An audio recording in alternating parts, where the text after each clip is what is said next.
Friends, welcome to ಮೇಕೀಸ್ friends YouTube channel. ಏನಾದರೂ ನನ್ನ ಚಾನಲ್ನ ಸಬ್ಸ್ಕ್ರೈಬ್ ಮಾಡದೆ ನೋಡ್ತಾ ಇದ್ದರೆ ಪ್ಲೀಸ್ ಒಂದು ಸಬ್ಸ್ಕ್ರೈಬ್ ಮಾಡ್ಕೊಳ್ಳಿ.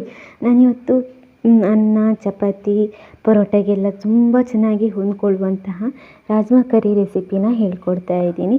ಮೊದಲಿಗೆ ಒಂದು ಕುಕ್ಕರ್ಗೆ 2.5 ಲೋಟ ನೀರು ಹಾಕ್ಕೊಂಡು ರಾತ್ರಿ ಇಡೀ ನೆನೆಸಿಟ್ಟಿರುವಂತಹ ರಾಜ್ಮಾನ ತೊಳೆದು ಇದಕ್ಕೆ ಹಾಕ್ಕೊಂಡು ರುಚಿಗೆ ಬೇಕಾದಷ್ಟು ಉಪ್ಪು ಹಾಕಿ ಒಂದು 4 ವಿಷಲ್ ಕೂಗಿಸ್ಕೋಬೇಕು.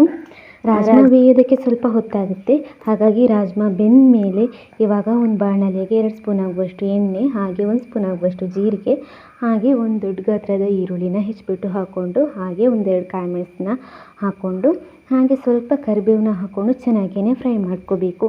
ಈರುಳ್ಳಿ ಟ್ರಾನ್ಸ್ಪರೆಂಟ್ ಆಗಬೇಕು, ಹಾಗಾಗಿ ಚೆನ್ನಾಗೇ ಫ್ರೈ ಮಾಡ್ಕೋಬೇಕು. ಚೆನ್ನಾಗಿ ಫ್ರೈ ಆದಮೇಲೆ ಇವಾಗ 1 ಟೀ ಸ್ಪೂನ್ ಆಗುವಷ್ಟು ಶುಂಠಿ ಬೆಳ್ಳುಳ್ಳಿ ಪೇಸ್ಟ್ನ ಹಾಕ್ಕೊಂಡು ಅದನ್ನು ಚೆನ್ನಾಗಿಯೇ ಫ್ರೈ ಮಾಡಬೇಕು. ಅದಾದಮೇಲೆ 2 ಟೊಮೆಟೊದು ಪ್ಯೂರಿ ಮಾಡಿಬಿಟ್ಟು ಇದಕ್ಕೆ ಹಾಕ್ಕೊಂಡು ಹಸಿ ವಾಸನೆ ಹೋಗುವವರೆಗೂ ಚೆನ್ನಾಗಿಯೇ ಫ್ರೈ ಮಾಡ್ಕೋಬೇಕು. ಅದಾದಮೇಲೆ ಅರ್ಧ ಟೀ ಸ್ಪೂನ್ ಆಗುವಷ್ಟು ಅರಿಶಿನ ಹಾಕ್ಕೋಬೇಕು. ಹಾಗೆ 1 ಟೀ ಸ್ಪೂನ್ ಆಗುವಷ್ಟು ಅಚ್ಚ ಖಾರದ ಹುಡಿ, 1 ಟೀ ಸ್ಪೂನ್ ಆಗುವಷ್ಟು ಧನಿಯಾ ಹುಡಿ, ಹಾಗೆ ಒಂದು ಅರ್ಧ ಟೀ ಸ್ಪೂನ್ ಆಗುವಷ್ಟು ಗರಂ ಮಸಾಲ ಹುಡಿನ ಹಾಕ್ಕೋಬೇಕು.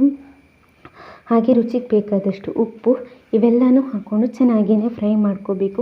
ಒಂದು 5 ನಿಮಿಷ ಚೆನ್ನಾಗಿ ಫ್ರೈ ಮಾಡಿದ ಮೇಲೆ ನೀರೇನು ಹಾಕೋದು ಬೇಡ, ಹಾಗೇ ಮಸಾಲೆನ ಚೆನ್ನಾಗಿ ಫ್ರೈ ಮಾಡ್ಕೋಬೇಕು. ಒಂದು 5 ನಿಮಿಷ ಚೆನ್ನಾಗಿ ಫ್ರೈ ಮಾಡಿದ ಮೇಲೆ ಇವಾಗ ರಾಜ್ಮಾ ಬೇಯಿಸಿರುವಂತಹ ನೀರಿರುತ್ತೆ ನೋಡಿ, ಅದನ್ನು ಒಟ್ಟಿಗೆ ಹಾಕ್ಕೋಬೇಕು. ಇದಕ್ಕೆ ಇವಾಗ ಸೇರಿಸ್ಕೊಂಡು ಇವಾಗ ಚೆನ್ನಾಗಿ ಮಿಕ್ಸ್ ಮಾಡ್ಕೋಬೇಕು. ಚೆನ್ನಾಗಿ ಮಿಕ್ಸ್ ಮಾಡಿಬಿಟ್ಟು ಇವಾಗ ಬೇರೆ ನೀರು ಬೇಕಾಗಿರಲ್ಲ, ಸೊ ಬೇಕು ಅನಿಸಿದ್ರೆ ನೀವು ಹಾಕ್ಕೊಳ್ಳಿ.